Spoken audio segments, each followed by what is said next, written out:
السلام علیکم، کیسے ہیں ہماری یوٹیوب فیملی؟ آئی ہوپ آپ سب خیریت سے ہوں گے۔ میری دعا ہے کہ آپ سب ٹھیک رہیں، خیریت سے رہیں۔ میں بھی الحمدللہ ٹھیک ہوں، خیریت سے ہوں۔ تو آج کے ولاگ میرا دوسرے ولاگ سے تھوڑا سا چینج ہے۔ آج کے ولاگ میں آپ کے ساتھ اپنی تھوڑی سی لائف کی جو پرابلمس تھیں، کس طرح میں ان سے نکلی، وہ میں آپ سے شیئر کروں گی اور آپ کو میں بتاؤں گی کہ کس طرح آپ یہ کر کے اپنی لائف کو بہتر کر سکتے ہیں۔ تو ہر کسی کو کسی نہ کسی پریشانی کا سامنا کرنا ہوتا ہے۔ شادی سے پہلے کی لائف کچھ اور ہوتی ہے، شادی کے بعد کی لائف کچھ اور ہوتی ہے۔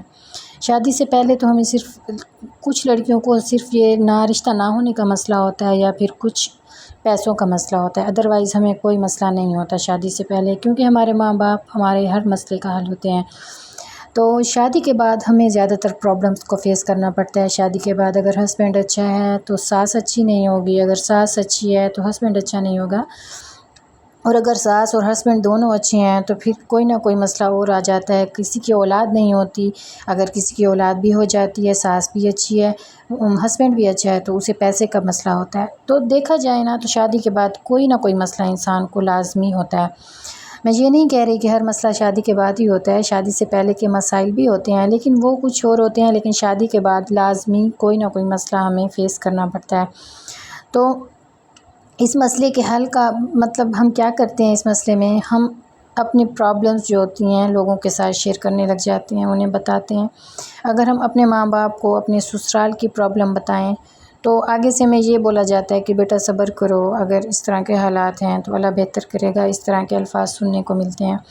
لیکن اگر ہم کسی جاننے والے کو مطلب کسی فرینڈ کو، کسی ہمسائی کو اگر کچھ بتاتے ہیں تو اس سے ہمیں یہ مسئلہ ہوتا ہے کہ ہمارا راز پھر راز نہیں رہتا۔ اگر ہم نے ایک بات انہیں بتائی ہے نا تو وہ ایک بندی وہ بات 100 لوگوں کو بتائے گی۔ ہم غلطی یہ کرتے ہیں کہ ہم اپنے حالات کے رونے لوگوں کے سامنے رونے بیٹھ جاتے ہیں، حالانکہ ہمیں چاہیے کہ ہمیں جتنی بھی مشکل ہو، جتنی بھی پریشانی ہو، ہمیں اپنی ہر پریشانی، اپنی ہر مشکل اللہ تعالیٰ کے سامنے شیئر کرنی چاہیے، اس سے مدد مانگنی چاہیے، اس کو بتانا چاہیے۔ بعض دفعہ ہمیں اللہ تعالیٰ سے رسپانس نہیں ملتا۔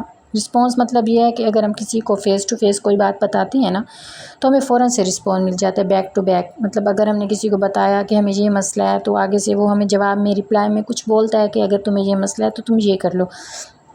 تو اللہ کی طرف سے ہمیں بیک ٹو بیک رسپانس نہیں ملتا، تب بھی ہم اللہ سے شیئر نہیں کرتے، لیکن اللہ تعالیٰ ہماری دعاؤں کا، ہماری باتوں کا، ہم جو رونا روتے ہیں اس کے سامنے اس کا رسپانس ہمارے حالات کو بہتر کر کے دیتا ہے۔ تو کوشش کیا کریں کہ اپنی جتنی بھی مشکلات ہیں، جتنی بھی پریشانی ہیں، وہ اللہ تعالیٰ کے سامنے شیئر کیا کریں، اللہ تعالیٰ کو بتایا کریں۔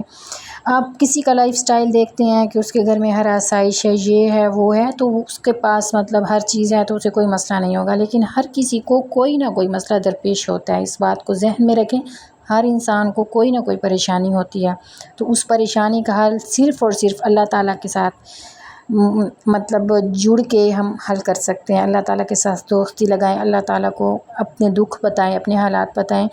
یقین کریں جب میں نے یہ سب کیا اپنے اللہ کو اپنے سب حالات بتائے، اپنے دکھ بتائے، تو میری ہر مشکل کا حل اللہ تعالیٰ نے مجھے اس طرح ملا یقین مانیں میری زندگی میں اتنا ٹف ٹائم آیا کہ کچھ باتیں ہوتی ہیں وہ تھوڑی پرسنل ہوتی ہیں، وہ ہم شیئر نہیں کر سکتے۔ مطلب بہت ٹف ٹائم آیا، اتنا ٹف ٹائم اللہ تعالیٰ کسی کو بھی نہ دکھائے۔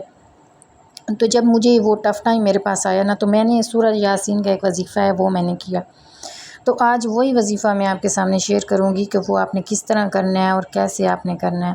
تو وہ وظیفہ یہ ہے، میں آپ کو بتاؤں، کسی بھی ٹائم، دن میں کسی بھی ٹائم، ہاں مکروہ وقت نہ ہو، مطلب فجر کے بعد اور عصر کے بعد نہیں کرنا، ادروائز آپ جس وقت چاہیں کر سکتی ہیں۔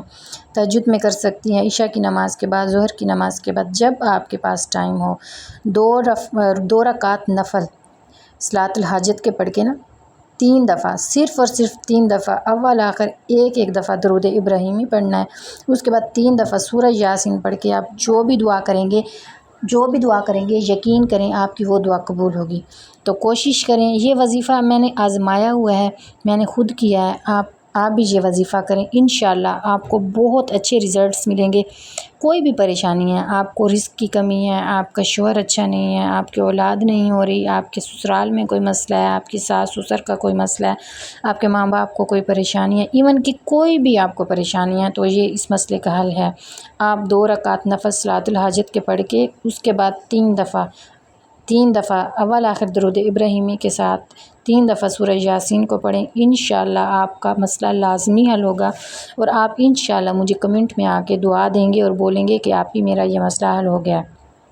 تو جب ہماری مطلب کہ ہمارا یہ یقین ہونا کہ ہم جو بھی دعا کر رہے ہیں، ایک ٹرسٹ ہونا چاہیے، 5 وقت کی نماز ادا کریں، کوشش کریں نماز قضا نہ ہو۔ کوئی بھی وظیفہ تب اثر کرتا ہے جب ہم 5 وقت کی نماز ادا کرتے ہیں۔ اللہ تعالیٰ کے ساتھ دل لگائیں، 5 وقت کی نماز پڑھیں، انشاءاللہ آپ کا ہر مسئلہ حل ہوگا، اور انشاءاللہ میں آپ کو یہ گارنٹی دیتی ہوں، آپ مجھے کمنٹ میں آ کر لازمی دعا دیں گے کہ آپ کا یہ مسئلہ حل ہو گیا۔ جب تک آپ کا مسئلہ حل نہیں ہوتا، 2 دن 4 دن 8 دن 10 دن 1 ماہ لگ جائے، لیکن انشاءاللہ آپ ضرور بولیں گے، مسلسل کرنا ہے۔